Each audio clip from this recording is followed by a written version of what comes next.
believe that there must be some guidelines while executing the works by these SHGs.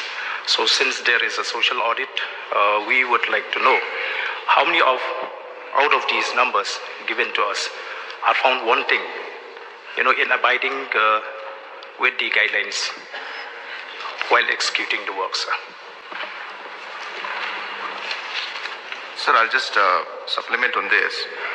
So basically, at the end of the day, the objective is much larger in terms of, as I said, to provide livelihood at the grassroots level. Now, once you form a self-help group, you get the necessary funds, as I mentioned, the 3 funds that are provided directly to the members. And then over and above that, if the members want, they can take a loan, which comes at which comes at 7%, sir. Now, the only part that is critical is to be able to repay back that loan aspect. In terms of the money that we give in the startup fund and the revolving fund and the community investment fund, those are the funds and incentives that we give to SHGs to start their self-help group. And it's a continuous process of engaging with them. It's not that we will take back these funds if they don't fulfill the norms, because each of the organizations or self-help groups have their own agenda, their own target, their own activities that they do, sir. So we tend to guide them generally.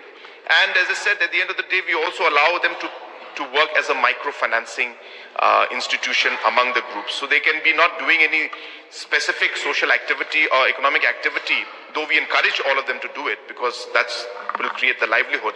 Some of them also are active within their group where they support each other, sir.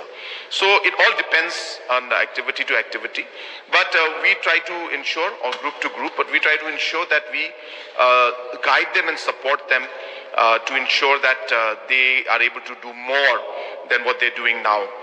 So just, people would be happy to know that out of the 580,000 members that we have in the state as a whole, after the NRLM project came up, we have about 41,323 of them who are Lakpatis now. That means they earn over 1 lakh rupees annually. And similarly, now we are working towards making them into millionaires, which is 10 lakh rupees.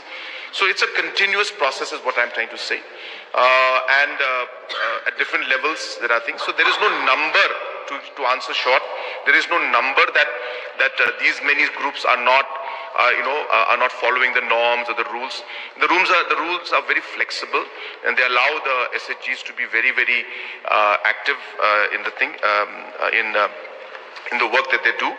And as I was mentioning, sir, just a number which also will make people more confident that the repayment from these different self-help groups to the banks is at 95% today.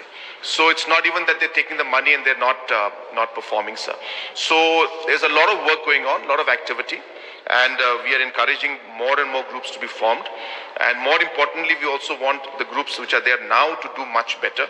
And from Lakpati, hopefully they will go up the ladder and touch the 10 lakh figure, which is what our aspiration is, sir.